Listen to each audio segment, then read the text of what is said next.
The Interstellar Academy floated in high orbit above Kepler 442b, a gleaming structure of titanium and crystalline viewports that housed the galaxy's most promising military cadets. Within its sterile corridors, dozens of species coexisted in an uneasy peace.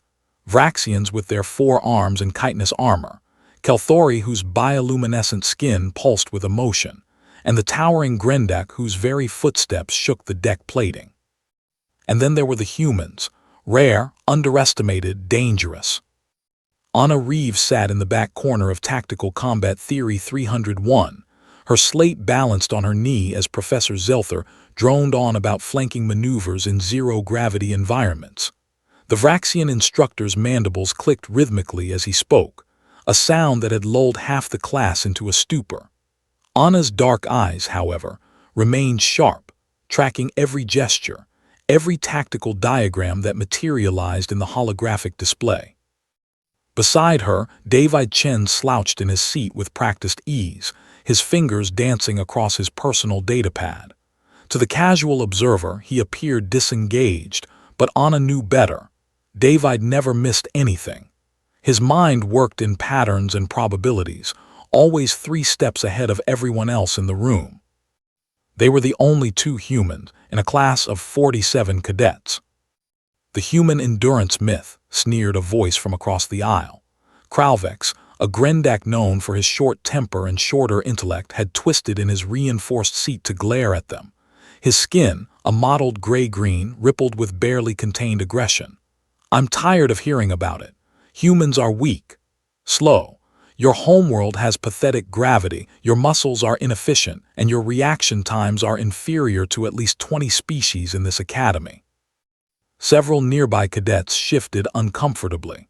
Interspecies tensions were always simmering beneath the academy's surface, but open confrontation during class was rare. Anna didn't look up from her slate. Is there a point to this observation, Kralvex, or are you just practicing for your xenobiology presentation? Laughter rippled through the classroom, mostly from the smaller species who'd endured Kralvex's bullying for months. The Grendak's face darkened to a deep olive. You think you're clever. Your species got lucky during the Confederacy trials. 1 ship, 1 battle, and suddenly humans are special. He rose from his seat, his 2.5-meter frame casting a shadow across their workstation. But in real combat, you'd fold like the soft-skinned prey you are. Professor Zelther's holographic pointer froze mid-diagram. Cadet Kralvex, resume your seat immediately. I challenge the humans, Kralvex announced, his voice booming through the amphitheater-style classroom. 10 of us against their 2, training arena. Let's see if the legends match reality. The room erupted in excited chatter. Challenges were legal under Academy bylaws, a remnant from the old warrior codes that many species still honored. Once issued publicly, they could only be withdrawn with severe loss of face. Anna finally looked up, meeting Kralvex's gaze with an expression of mild curiosity. 10 against 2 seems a bit unfair. Exactly my point, human. You should decline while you still have. I meant unfair to you, Anna interrupted. She glanced at David, who'd finally looked up from his datapad with a slight smile playing at the corners of his mouth. What do you think? Are you up for some practical application of Zelther's theories? David shrugged. I was getting bored anyway. 10 sounds about right. Should we set a time limit or just go until they can't continue? The classroom exploded with noise. Cadets from a dozen species chattered, argued, and began calculating odds. The betting pools would be extensive. Professor Zelther's mandibles clacked in agitation. This is highly irregular. I must insist. Academy Bylaw 47, subsection 3, Anna recited without breaking eye contact with Kralvex. Challenges issued in the presence of an instructor must be adjudicated within 24 standard hours. You can either officiate or assign a proctor, Professor. The Vraxians' 4 eyes blinked in sequence. These humans had done their homework. The training arena was a vast circular space with adjustable gravity, atmospheric composition, and terrain generation.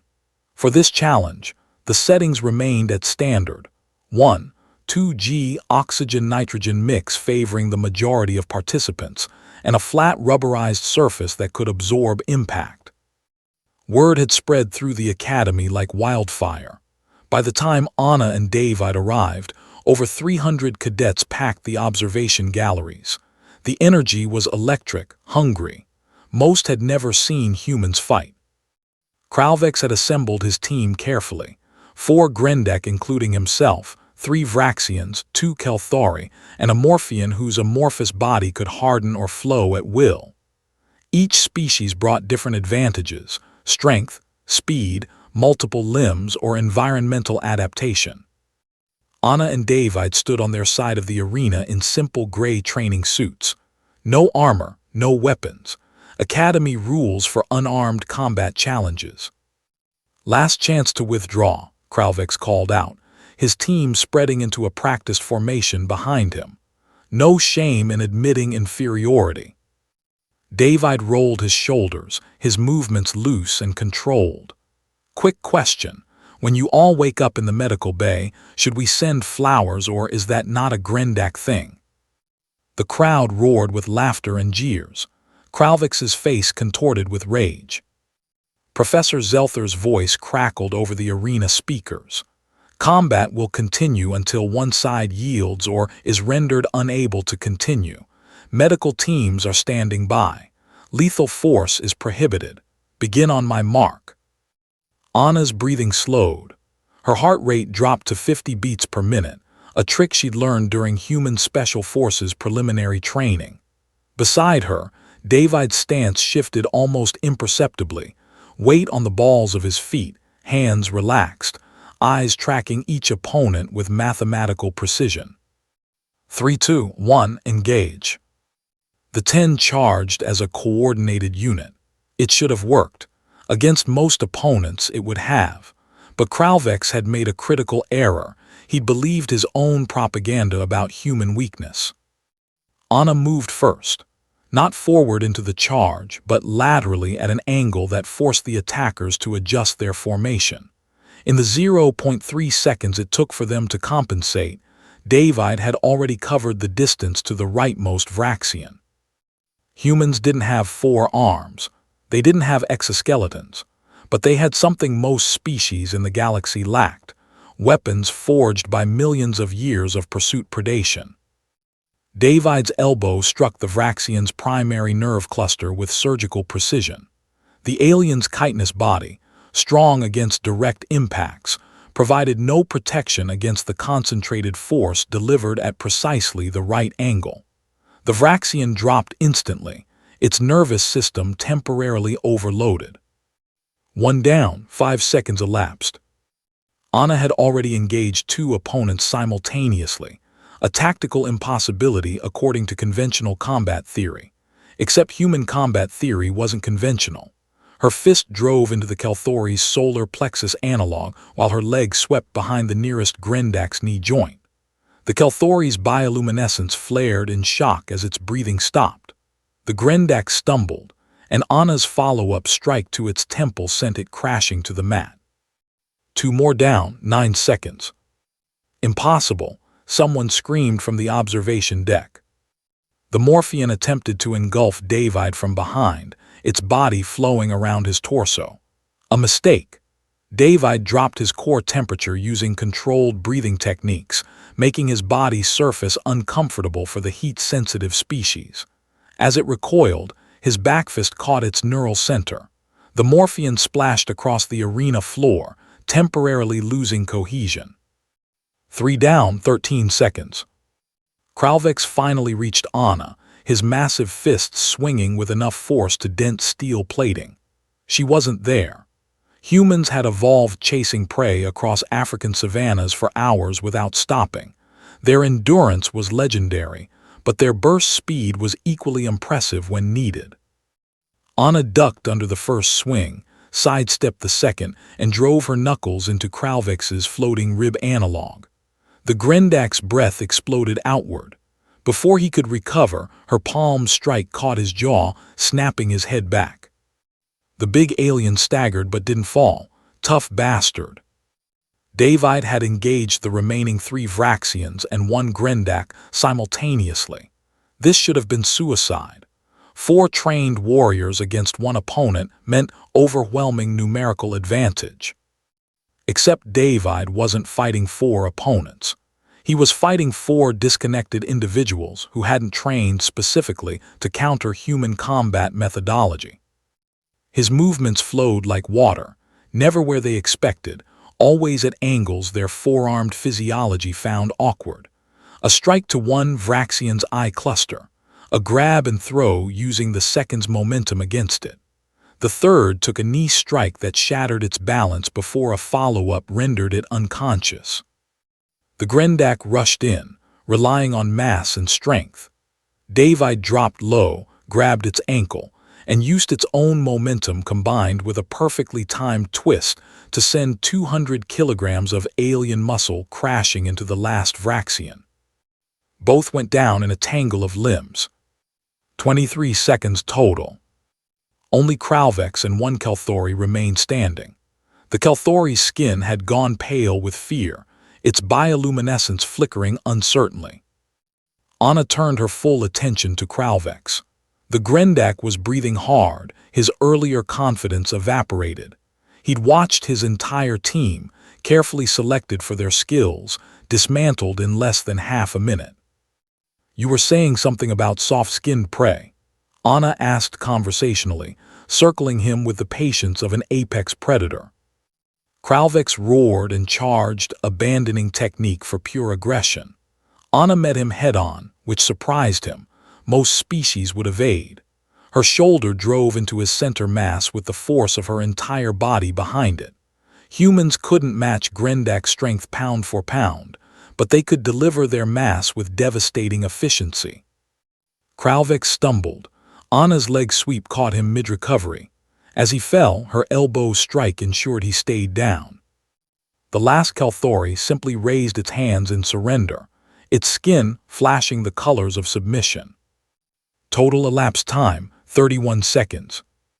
The arena fell silent. 300 cadets from across the galaxy stared in shocked disbelief at the scene before them. 10 of the Academy's most promising warriors lay scattered across the mat, unconscious, incapacitated, or surrendered. 2 humans stood amidst them, barely breathing hard. Professor Zelther's voice finally broke the silence. Combat concluded. Victory to Cadets Reeves and Chen. Medical teams attend to the injured. As medical drones swarmed into the arena, David walked over to where Kralvex was beginning to regain consciousness. He offered his hand to help the Grendak up. "You were right about one thing," David said quietly so only Kralvex could hear. "Human muscles are inefficient compared to yours. We have to work harder for every bit of strength we have. That's why we learn to use it so precisely. That's why we study leverage, angles, nervous system vulnerabilities, and biomechanical weak points." He pulled the stunned alien to his feet. "We can't afford to waste energy, so we don't." Anna joined them, addressing the slowly recovering team. "The human endurance thing, it's not a myth. We evolved to chase prey until it collapsed from exhaustion. But we also evolved to throw rocks accurately at 60 kilometers per hour, to use tools, and to hunt in coordinated packs that could bring down animals 10 times our size." She glanced around the arena at the stunned observers. "We're not the strongest species. We're not the fastest.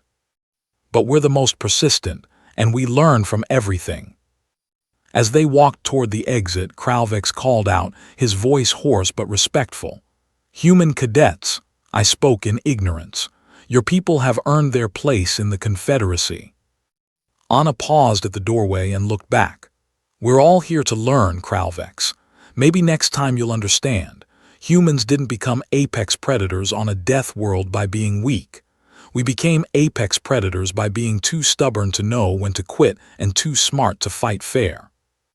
The observation galleries erupted in a mixture of cheers, stunned silence, and the rapid recalculation of every assumption they'd held about the newest species to join the galactic community. As they disappeared into the corridor, David glanced at Anna with a slight smile. Think we overdid it." Anna shrugged. "Zelther did say we'd be tested on practical application of tactical theory. I'd say we aced it." Behind them, the legend of the classroom fight where one human cadet dropped 10 aliens cold. Well, technically 2 humans, but who was counting? Began to spread through the academy, and eventually through the entire Confederacy. Humanity had arrived, and the galaxy was taking notes.